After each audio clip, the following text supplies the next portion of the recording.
Sejak beberapa hari ke belakang, keberadaan minyak goreng subsidi minyak kita goib di pasaran. Di Parepare, Sulawesi Selatan, demi mendapatkan minyak kita, warga khususnya kaum ibu rela antri hingga berjam-jam.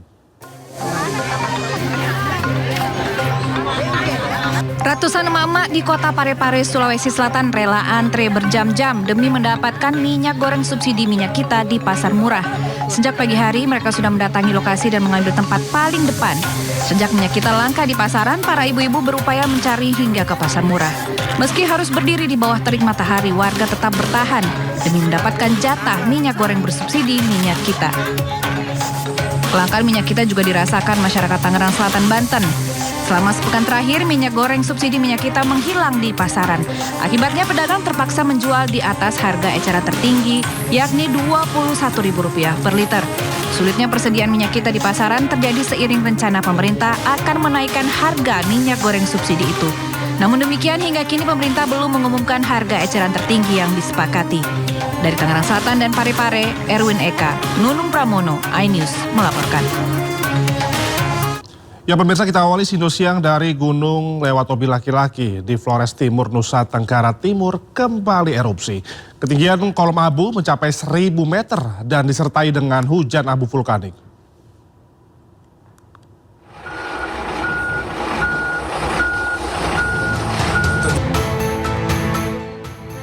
Di seismogram dengan amplitudo maksimum 47,3 mm. Kolom abu teramati dengan ketinggian 1 km, condong ke arah barat dan barat laut. Saat ini Gunung Lewatobi Laki-Laki berada pada status level 3 atau siaga. Petugas menghimbau masyarakat di sekitar Gunung Lewatobi Laki-Laki serta pengunjung atau wisatawan tidak melakukan aktivitas apapun di dalam radius 5 km dari pusat erupsi.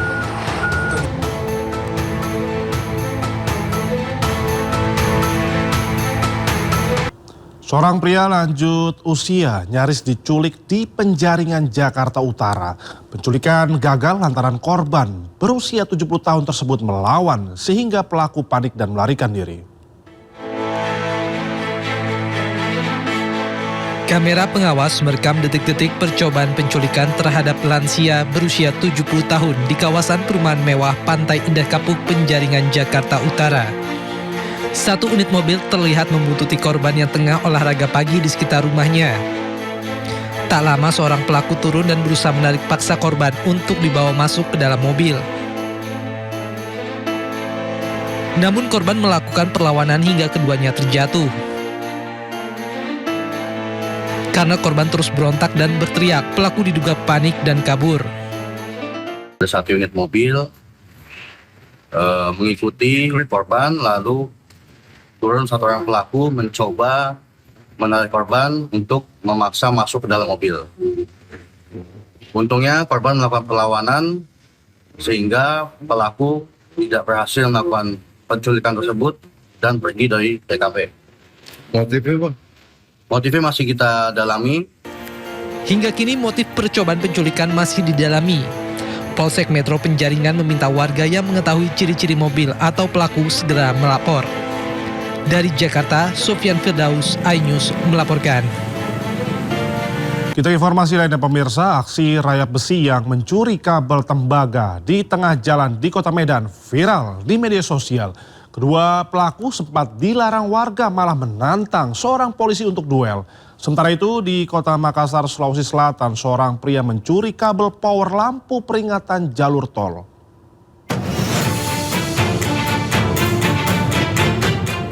Viral, video amatir warga merekam detik-detik dua orang mencuri kabel tembaga di Jalan Gatot Subroto, Medan, Sumatera Utara. Aksi keduanya terbilang nekat karena beraksi di tengah jalan di siang hari, di saat lalu lintas masih padat dan warga ramai berlalu lalang.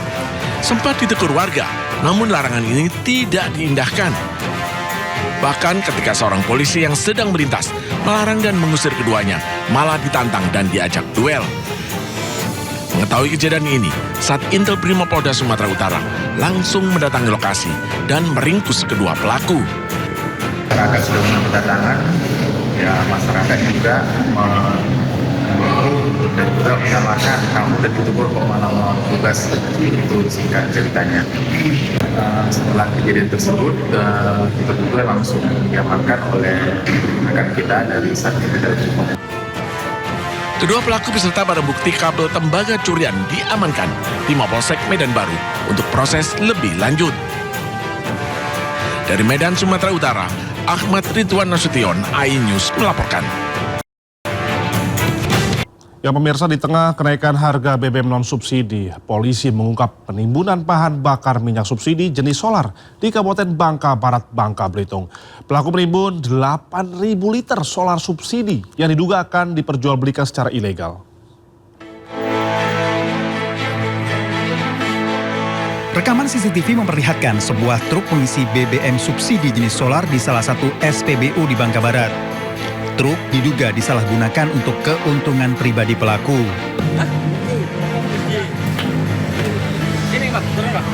Turun. Polisi menggerebek tempat penyimpanan dan penimbunan BBM subsidi. Di sebuah gudang, polisi mendapati BBM subsidi jenis solar yang tersimpan di dalam puluhan drum, jerigen, dan toren berkapasitas besar 8.000 liter. Polisi mengamankan 3 pelaku. Solar subsidi diperoleh dari sejumlah pengecer yang membeli BBM di beberapa SPBU wilayah Mentok. Solar kemudian dikumpulkan di rumah salah satu pelaku sebelum didistribusikan ke gudang penampungan di Jebus untuk dijual kembali dengan harga yang lebih tinggi. Di tangan pelaku, petugas berhasil mengamankan 8.000 liter, kurang lebih 8 ton solar bersubsidi. 3 tersangka menjalani pemeriksaan, sementara barang bukti diamankan di Mapolda Bangka Belitung. Dari Pangkal Pinang, Bangka Belitung, Haryanto, iNews melaporkan. Ya pemirsa, harga beras di Pasar Bandung, Jawa Barat naik hingga Rp1.000 pasca kenaikan harga BBM. Akibatnya pedagang berkurang pembeli.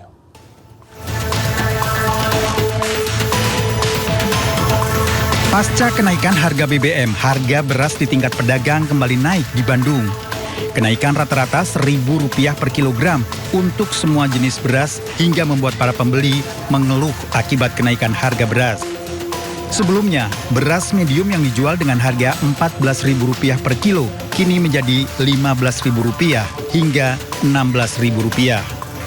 Sementara beras premium yang sebelumnya Rp17.000 kini menjadi Rp18.000 per kilogram. Untuk beras kualitas premium yang sebelumnya Rp18.000 kini naik menjadi Rp19.000 per kilo. Pemerintah kalau bisa mah jangan cuma jalan-jalan doang lah. Kalau bisa mah realitanya lah dan logika yang dipakai, jangan cuma hanya nanya-nanya aja. Ya istilahnya implementasinya di lapangan tuh harus benar-benar ada. Supplier kini lebih membatasi pengeluaran barang karena kondisi ekonomi yang tidak menentu. Dari Bandung, Jawa Barat, Ervan David, iNews melaporkan. Harga kebutuhan pokok naik berimbas pada warteg, warung nasi andalan masyarakat menengah ke bawah. Pengunjung warteg makin sepi, pembelian pun banyak beralih cari menu murah seperti paket 10 ribuan. Sudah sebulan lebih warteg yang buka 24 jam di Tangerang Selatan, Banten ini sepi pembeli. Pemilik warteg Ipin Budi Syarifuddin mengakui pelanggan warteg makin berkurang. Pembeli juga lebih memilih menu-menu sederhana seperti telur dan tempe atau beli paket nasi sayur 10 ribuan. Sementara untuk menu ikan dan ayam seharga 20 ribuan kurang laku. Ipin mengakui harga bahan pangan seperti beras, minyak goreng, dan cabai makin mahal, membuat pengusaha mau tidak mau menyesuaikan harga menu makanan. Bahan plastik pun jadi semua naik. Beras, apalagi itu minyak pun sampai saat ini pun ya harganya masih tinggi. Konsumen tuh menanyakan paket 10.000 atau enggak ya jadi milih makan yang murah lah. Beda dengan apa yang dirasakan para pengusaha warteg, Menteri Keuangan Purbaya Yudi Sadewa malah tidak percaya dengan fenomena sepinya warteg saat ini. Purbaya juga membantah penurunan omset warteg merupakan cerminan lemahnya daya beli masyarakat. Cari warteg yang ini memang jelek, mungkin 5 warteg. Tapi mungkin aja dia kalah bersaing, sana lebih bagus, pindah ke sana. Itu yang kita mesti hati-hati. Saya sih akan investigasi betul nggak seperti itu. Tapi kalau kita jalan ke kampung-kampung semuanya rame loh. Kemarin saya makan cabai hijau masih rame. Ayam cabai hijau loh. Itu jadi hati-hati menerjemahkan data. Purbaya yakin ekonomi RI masih solid dan tumbuh di atas rata-rata pertumbuhan ekonomi ASEAN. Tim Liputan iNews melaporkan.